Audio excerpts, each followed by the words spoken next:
vamos a comenzar inmediatamente, porque es un programa que es entrevista, pero nuestro invitado de hoy lo que nos va a ayudar es a arrojar luz sobre el contexto político y las distintas variables que están planteadas en el escenario. Por eso hemos invitado al consultor y publicista Mario Dávalos para conversar con él sobre estos temas. Gracias, Mario. Gracias por la invitación, es un honor y un placer estar aquí hoy.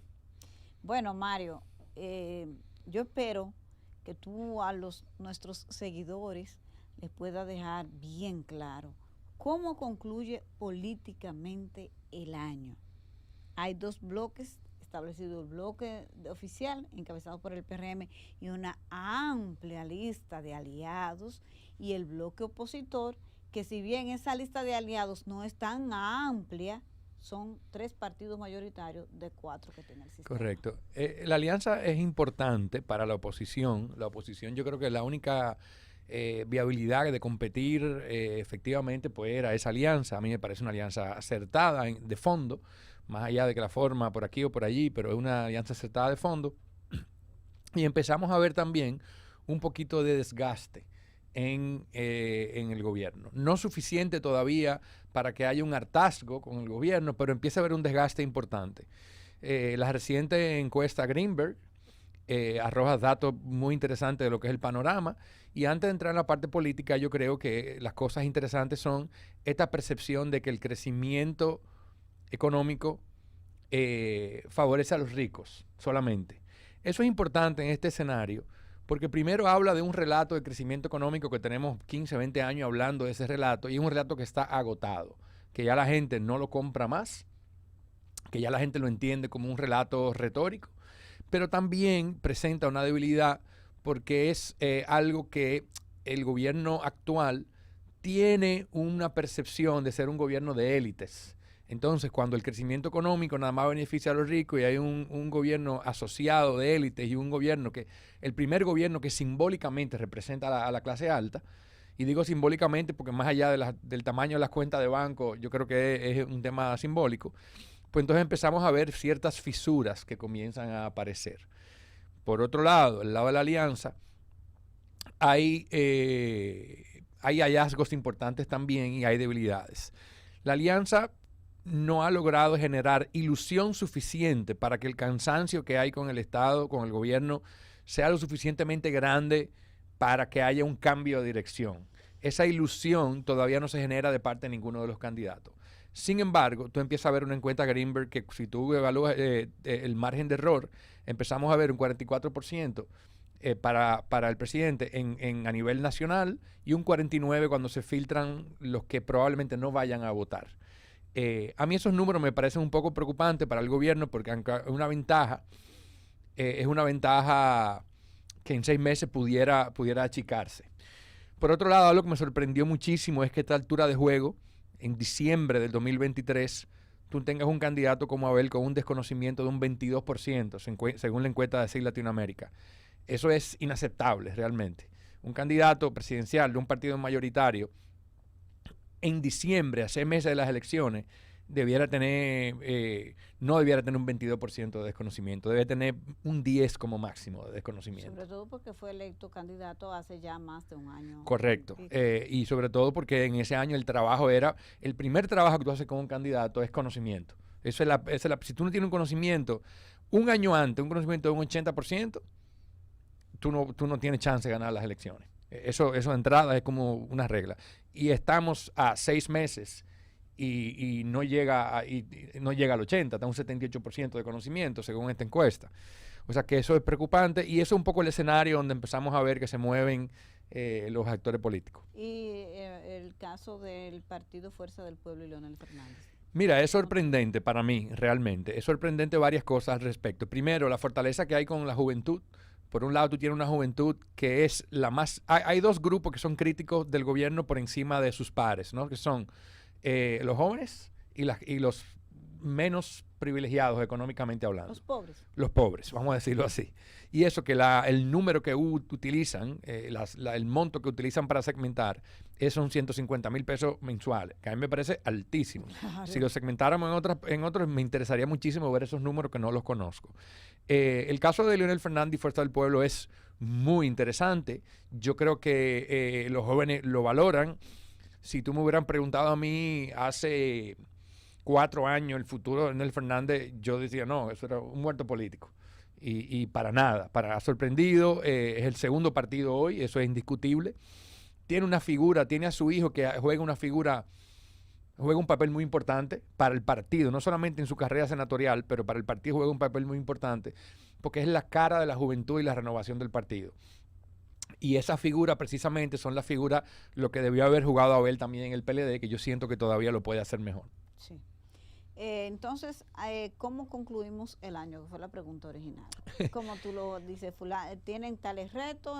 Bueno, yo te diría, el reto de la oposición es construir un territorio de posicionamiento y un eje claro, estratégicamente hablando, que yo todavía no lo veo. No quiere decir que no exista.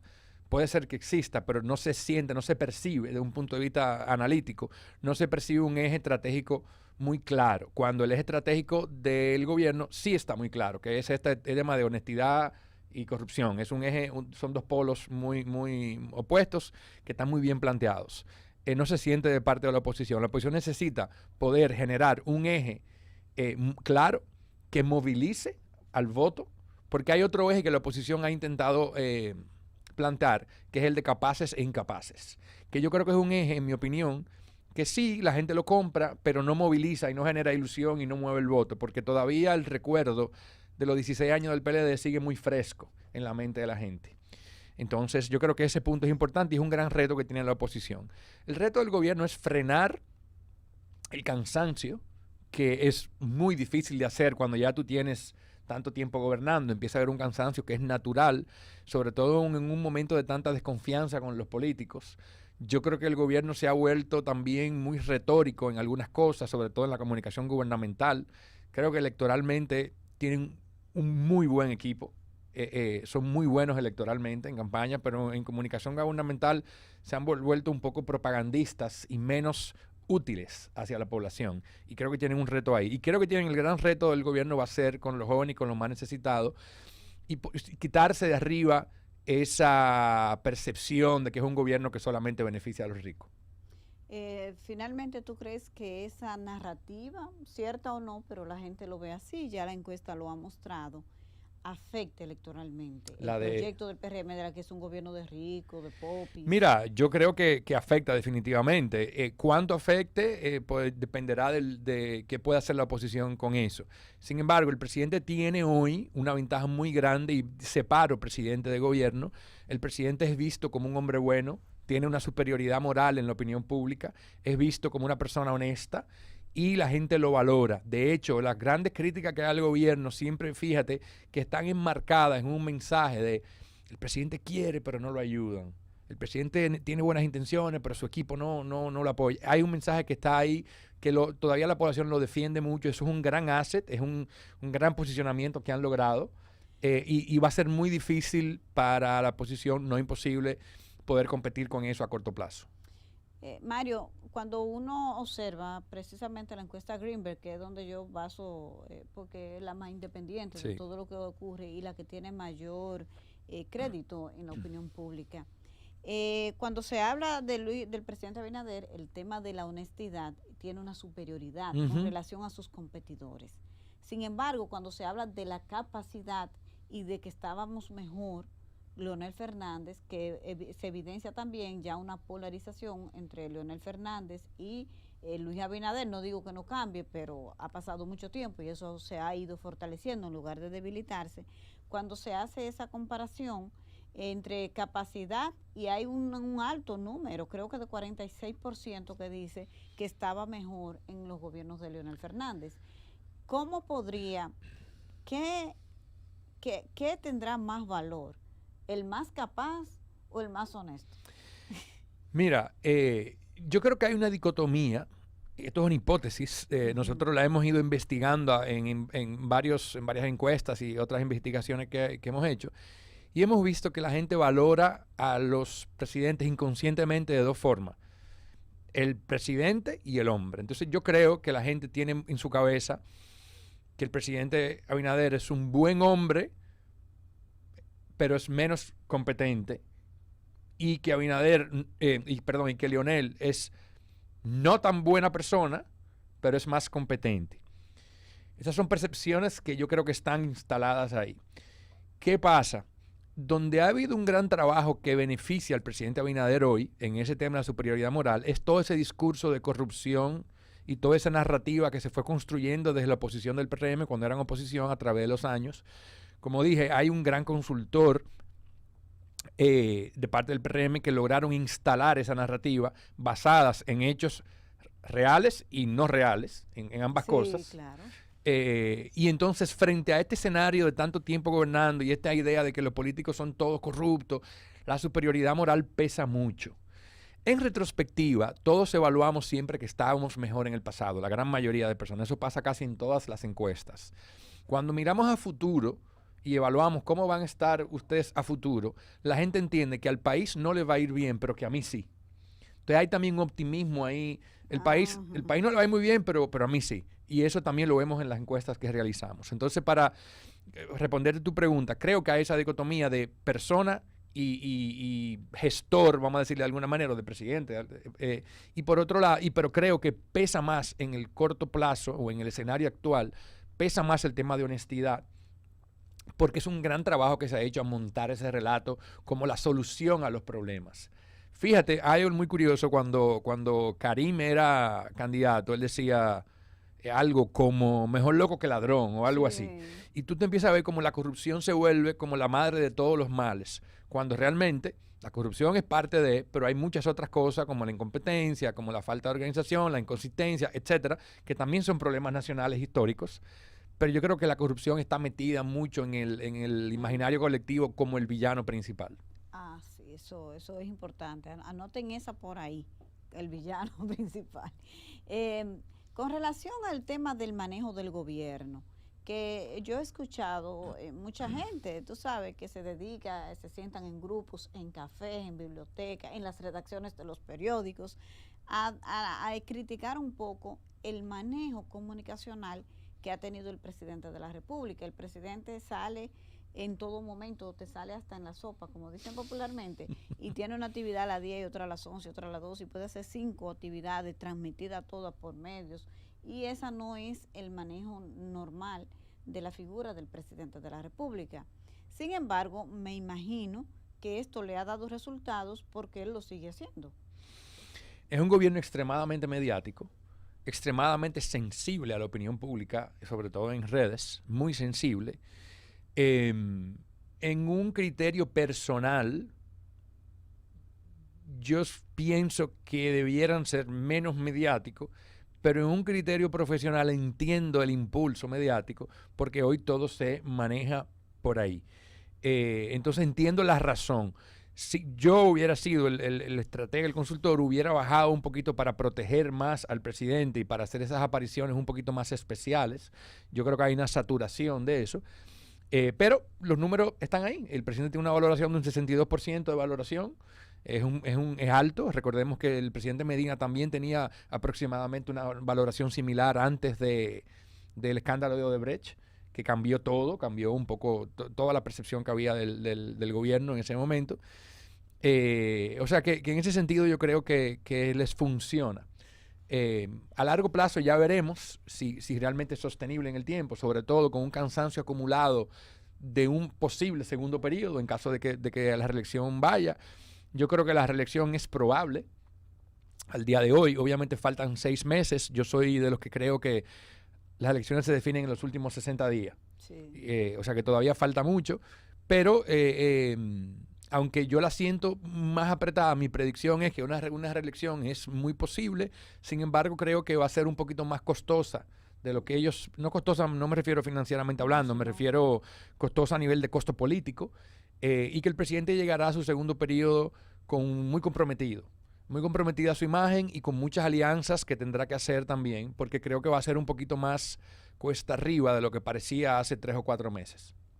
Hay un tema, recientemente la primera dama, doña Raquel, le respondió una crítica como si fuera parte del gobierno, pero doña Raquel no es parte del gobierno, ella no tiene una función pública. a una crítica que hizo el expresidente Leonel Fernández y ella le respondió. Eso quizás, no sé, políticamente, momentáneamente, pero ¿tú no crees que esos sean de los pasivos que vaya acumulando el gobierno? Mira, doña Raquel es una persona muy carismática, muy enérgica, mucho más enérgica que el presidente. Siempre la he percibido incluso más involucrada en política que el mismo presidente. Sin embargo, yo creo que ese tipo de cosas la expone mucho, expone al gobierno. ¿En qué sentido? De que si tú tuvieras una oposición un poquito más aguerrida, ese tipo de comentarios pudieran haber sido usados en contra del gobierno de manera muy, muy relevante. Sin embargo, la gente la valora mucho, es una persona muy querida por la población, es una fórmula que le ha funcionado, y yo creo que también hay que entender que cada gobierno y cada familia y cada dinámica encuentra sus espacios. Ella encontró un espacio como participar, es muy activa, se ha vuelto también una persona que juega un rol como de recibir querellas de la población, que creo que es muy útil en ese sentido.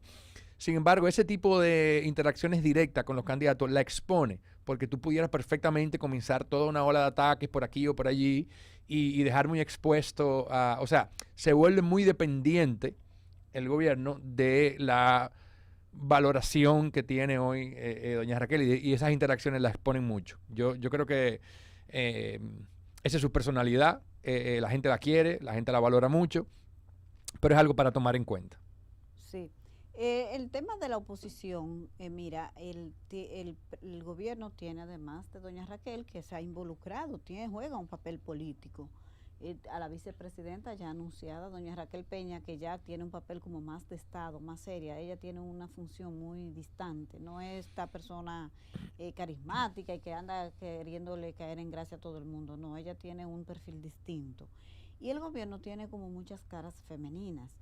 Sin embargo, en la oposición eso no se observa como huérfana en este sentido, y aunque tienen figuras de tanto peso como doña Margarita Cedeño, que aunque ha tenido sus errores políticos, es una figura y fue vicepresidenta de la República de manera muy exitosa durante 8 años, pero esta política está sentada, entonces no se observa.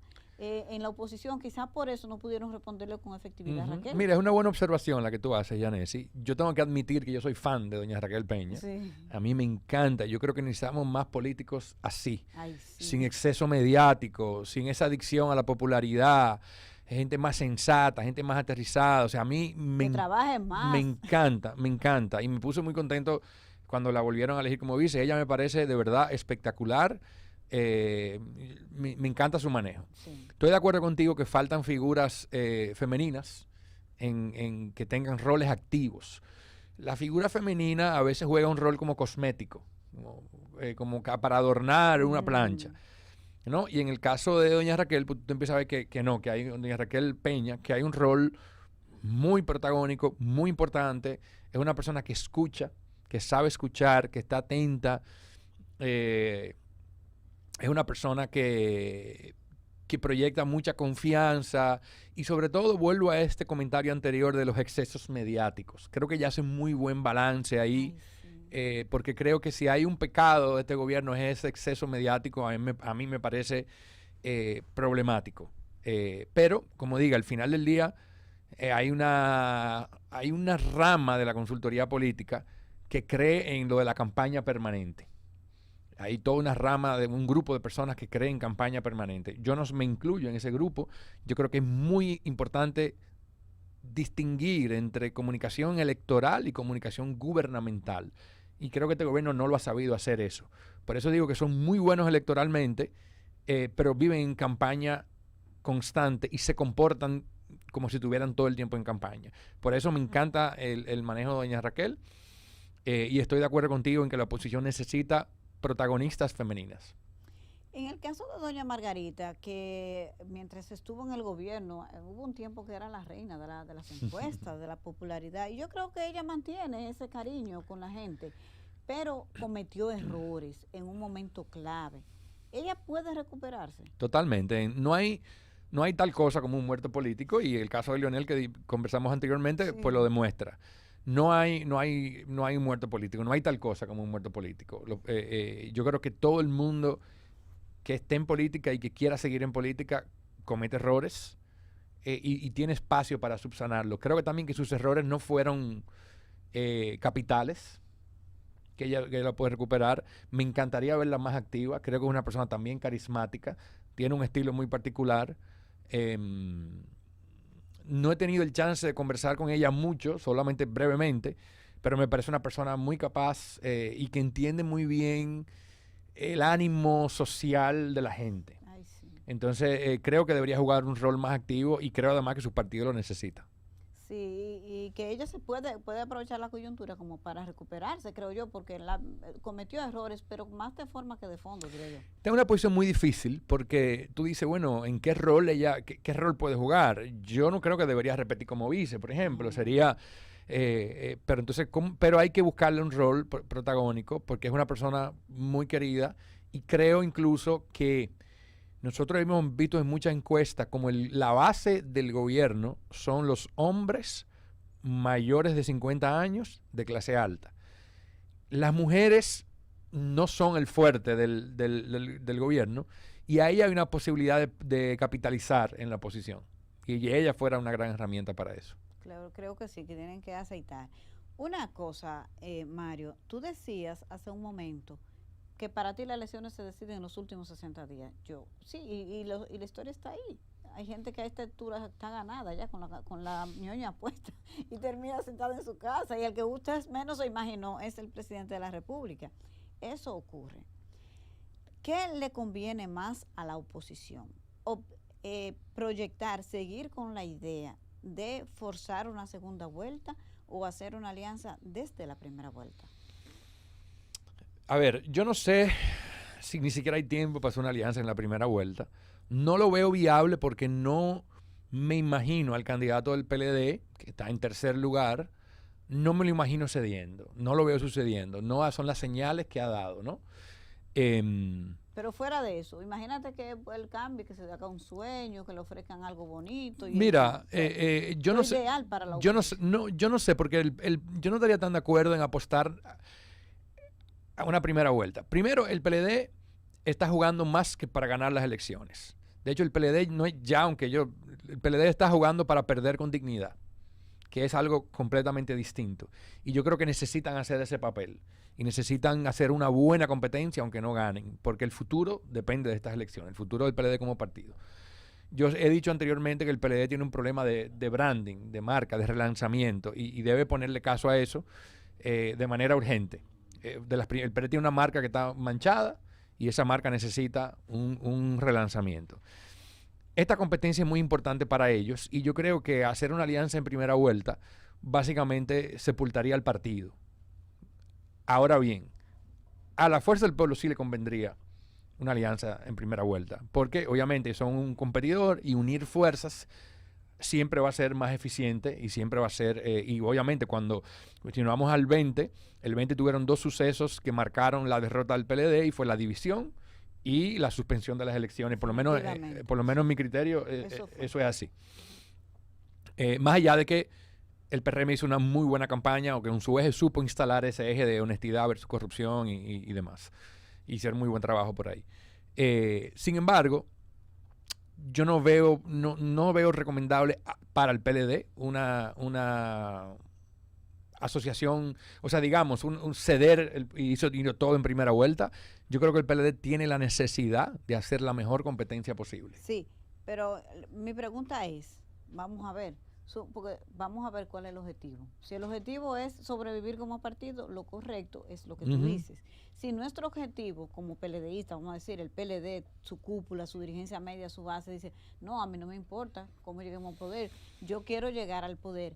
Realmente el escenario posible de una primera vuelta tendría éxito independientemente de eso, de que se preserven o no los partidos. Yo no sé, yo no lo veo sucediendo, los números todavía no me cuadran para una primera vuelta, no me cuadran. Yo creo que la mejor apuesta todavía es apostar a una segunda vuelta.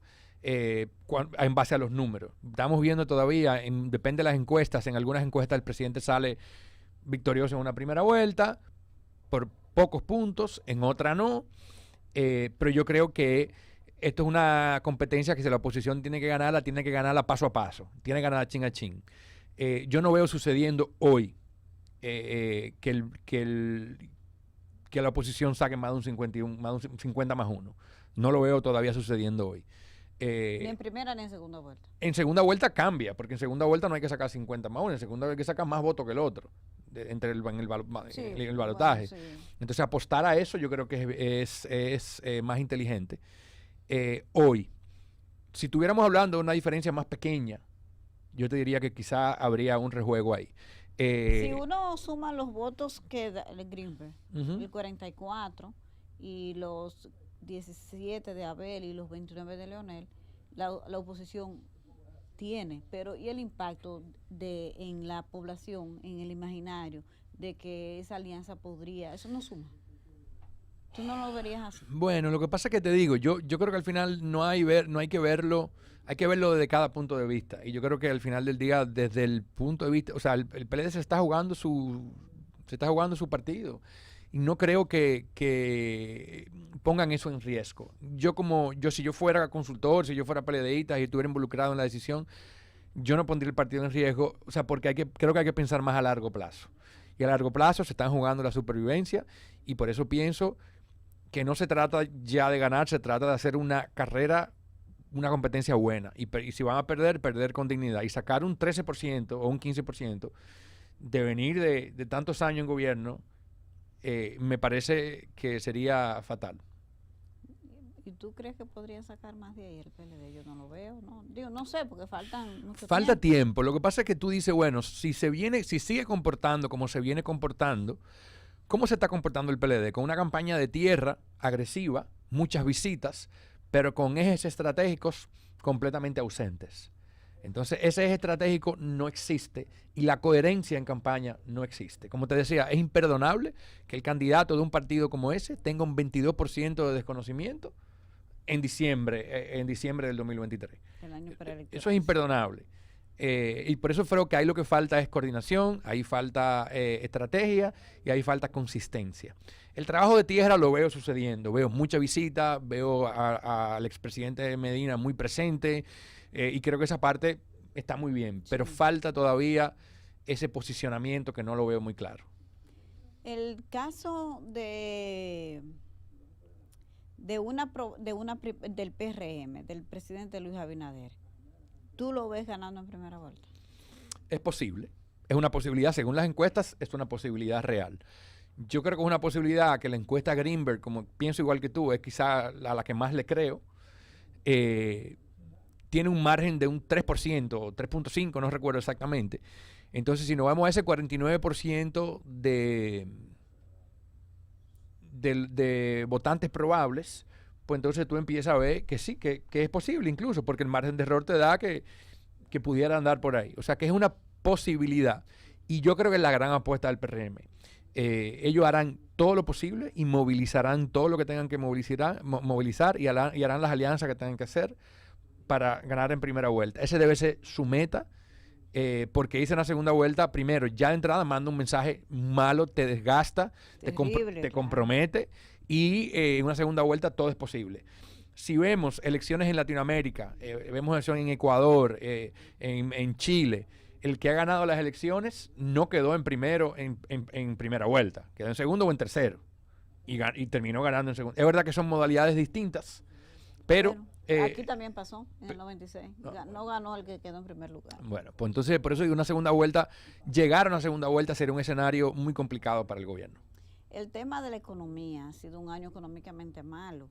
A puras penas creció la economía un 2%, 2.5%. Si llegamos a 3%, habría que celebrar, decía un economista. En la región, todos los gobiernos han perdido las elecciones. Todos. Es correcto. Entonces, aquí, ¿por qué ganaría el gobierno? Porque el desgaste del PLD todavía es muy fresco. Recuerda que antes de este gobierno tuvimos 20 de 24 años del PLD. Es muy parecido a lo que pasa en México. Y ese desgaste está muy fresco todavía ahí. Y eso ayuda mucho al gobierno. Sin embargo, es un muy buen punto. La economía va a crecer entre un 1.9 y un 2.5. Yo no soy economista, no soy experto en economía, pero leo a los expertos en economía. Entre 1.9 y un 2.5. Es un escenario donde a la gente lo ha sentido mucho en el bolsillo, la inflación. Hay mensajes contradictorios del gobierno. Por ejemplo, a mí me parece un grave error decir que los chelitos me rinden cuando a nadie les rinden. Sí. Entonces es un mensaje equivocado en esta coyuntura. Pero sí, ha sido un año económicamente no el mejor año en nivel de crecimiento. Pero es el año preelectoral, eso no se va a sentir en las urnas. Yo asumo, especulo, que el gobierno hará todo lo posible por tener mucha liquidez en los próximos 6 meses. La data indica que los votantes evalúan los últimos 6 meses antes de las elecciones. No evalúan lo que pasó hace un año, ni 2, ni 3, sino que evalúan los últimos 6 meses, más recientes. Eso quiere decir que en los próximos 6 meses yo especulo que habrá mucho circulante y que se hará lo posible, sobre todo porque el gobierno tiene dinero, está sentado en dinero. ¿Y por cómo? ¿De dónde lo sacó? Tiene dinero, y tuvo las reservas y tuvo todo. El gobierno tiene mucho dinero ahora mismo. ¿Y de tiene esos mucha 775 millones que le va a dar Aerodón? Mira, no me atrevo a emitir una opinión sobre Aerodón porque no soy ni abogado ni me he leído el expediente. Creo que se hizo a la carrera, se presentó todo muy rápido y eso causa sospecha. Pero no me atrevo a emitir una opinión porque no he leído el caso, no conozco el caso a profundidad como para emitir una opinión al respecto. Sí, pero no, eso es que van a darle por adelantado 775 millones de dólares. Pero ¿y eso por qué? Es algo que suena extraño, pero no, te digo, no conozco cuáles son los benchmarks de ese tipo de transacciones, no conozco cómo se manejan los aeropuertos, o sea que no conozco en detalle eso. Pero la forma apresurada en que se ha hecho, pues es algo que causa duda, digamos. Yo creo que causa más preguntas de lo que puede responder. ¿Y el Distrito Nacional, el manejo que ha tenido el PRM en la senaduría del distrito? Todas estas situaciones, mal manejo, diría yo, no sé. Mira, yo siento que Farideh es una soldado que ha hecho su trabajo. Ha defendido siempre, ha hecho un gran trabajo de defensa, fue clave en la oposición, sí. Fue clave con un voto joven progresista y me parece difícil de entender y me parece un maltrato lo que se está haciendo, por lo menos esta incertidumbre de que no se dice, de que se rumora. No creo que Farideh se merece eso. Me imagino que sus razones tendrán. No las conozco, no las comprendo al día de hoy. Hay mucha especulación de quién va a ser el candidato, si va a ser Guillermo Moreno o no, eso no está confirmado. Si sería Guillermo Moreno es una transacción que yo no la entiendo, porque es un intercambio, ¿no? Pero es un intercambio que me parece que está intercambiando algo muy caro, muy costoso, a cambio de muy poco, y en el momento también maltratando a una persona que es muy valiosa para el partido. Y el tema de todos estos partidos aliados y esos ruidos, porque es como una mezcla extraña. Soy el moralmente superior, pero andamos arrastrando con todas estas cosas. Sí, estos son de los mensajes que empiezan a ser contradictorios y ahí empezamos a ver la política. La democracia es consenso, es conseguir aliados, la democracia depende mucho de eso, pero ahí empieza a sufrir ese discurso de la honestidad, porque es un discurso que te expone mucho, porque primero el presidente no controla a lo que hagan todos sus funcionarios, por un lado. Estas alianzas también empiezan a ver que se parece más a lo que ya conocíamos, que no es realmente tal cambio como habíamos dicho, pero lo entiendo, esa es la política. La política es, en definición, en esencia, es consensos y alianzas. Y el tema de la capital con relación a Carolina, lleva una campaña bastante extraña. Ella es candidata y no ha dicho nada. Bueno, pero que le ha dado resultados. Yo creo, contrario al presidente. No, Carolina tiene mucha presencia mediática. Es una persona también muy carismática. Las veces que he tenido el chance de una persona que conquista, que se ríe, que se mueve, tiene un muy lenguaje corporal sí. muy cómodo. Las encuestas la dan muy cómodamente ganadora. Yo creo que Domingo es un gran técnico, pero realmente el voto no se da. O sea, La gente siempre dice que se vota por propuestas y eso no es lo que dice la data. La data te dice que no, las investigaciones, no es verdad que la gente vota por propuestas. La gente al final del día vota por quien te cae bien, por quien te identifica, por quien te produce una emoción. Y el reto de Domingo va a ser producir alguna emoción, porque es un tipo que no produce emociones, es muy seco. Sin embargo, es un gran técnico y la verdad que yo creo que pudiera hacer un gran trabajo, pero ahí creo que es una victoria de Carolina al día de hoy, 30 puntos por lo menos. Difícil no es imposible, pero muy difícil. ¿Y el manejo del PRM con este tema del colegio de abogados? Perdió, no sé, como que hubo un manejo extraño. ¿No? Bueno, la verdad es que ahí hay mucha información que ha ido saliendo que es preocupante. Es preocupante las declaraciones de que hubo una persona que recibió 4 millones de pesos. Nosotros al final no sabemos la verdad, no sabemos. Yo no conozco la verdad de lo que sucedió. Uno empieza a ver las noticias y yo creo que es muy importante nosotros tener siempre en cuenta cuánto sobre un hecho conocemos por lo que nos cuentan los medios y cuánto conocemos de verdad. Porque los medios cuentan, todo el medio cuenta lo que sale, cuenta su versión, cuenta lo que le conviene, cuenta la información que está más asequible. Entonces la verdad no la conocemos, pero creo que aquí todo el sistema político ha quedado muy mal parado. En ese caso, todo el sistema político, los 3 partidos han quedado mal parados. Yo creo que la clase política debe entender que en un momento de tanta desconfianza con los políticos, esto lo hace quedar a ellos muy mal. Todo este tema de que firmamos un acuerdo, pero no lo firmamos y nos dieron dinero y este dinero era para esto, lo hace quedar muy mal parados realmente frente a la población. Ajá. Fuera ya de esa parte estética, ética, el PRM perdió, según Según el Colegio de Abogados, perdió. Según la Comisión Electoral, sí. Tú ves que el candidato del PRM dice que no reconoce esos resultados. Yo me imagino que esto se elevará a alguna instancia judicial en base a esa declaración que hizo el candidato del PRM, pero si te pones a ver, hay varias pérdidas acumuladas, que si en ADP, que si en este tipo de sindicatos que empiezan a dar una señal también que no es positiva para el gobierno necesariamente. Sí, y eso de mantener el tema vigente, porque si tú no tienes las garantías de que un tribunal va a revertir esa decisión, es más políticamente tiene un efecto más negativo, mejor que muera el tema que mantenerlo vivo. ¿Qué tú crees? Hay que ver qué importancia le dan ellos a eso y si realmente vale la pena luchar o no. O sea, qué tan importante es el Colegio de Abogados de la República Dominicana para el gobierno, para la oposición, y el que le dé más importancia al final va a actuar en consecuencia.